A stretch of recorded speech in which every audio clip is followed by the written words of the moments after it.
Hello everyone, welcome back to Kadence tutorial, and in today's video I am going to show you how you can export your theme customizer settings in Kadence. So as you can see, I have an option to import and export in my Kadence theme customizer, and I can export my theme settings to a different website. Like you have set different color fonts and the website layout, page layout, post layout, categories layout, so you can import all these customizer settings and export it to a different website.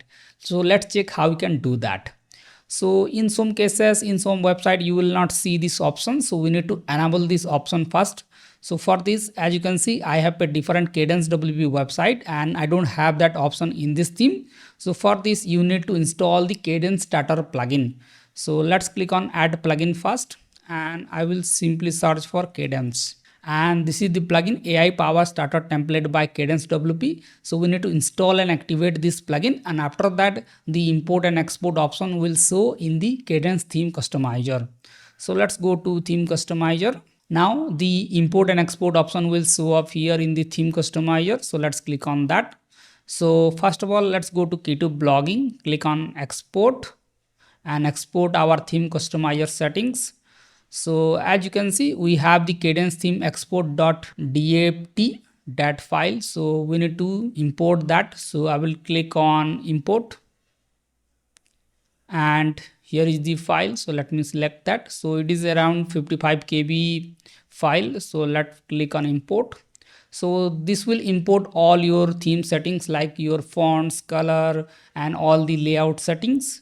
So let's wait. Alright, as you can see, we have imported the theme color from our K2 blogging website, and the button color is same and the styling is almost same.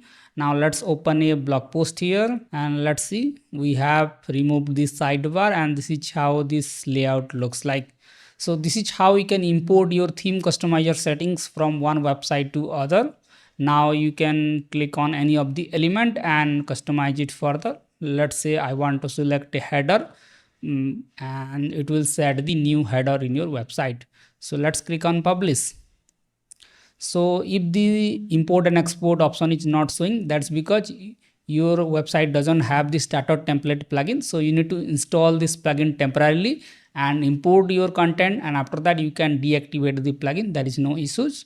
So you can deactivate it and the styling will remain on your website. And that's it for this video. And if you still have doubt, then you can ask me in the comment section. And if you found this video helpful, make sure to hit the like button, and don't forget to subscribe our channel for more videos like this. I will see you in the next one. Thank you.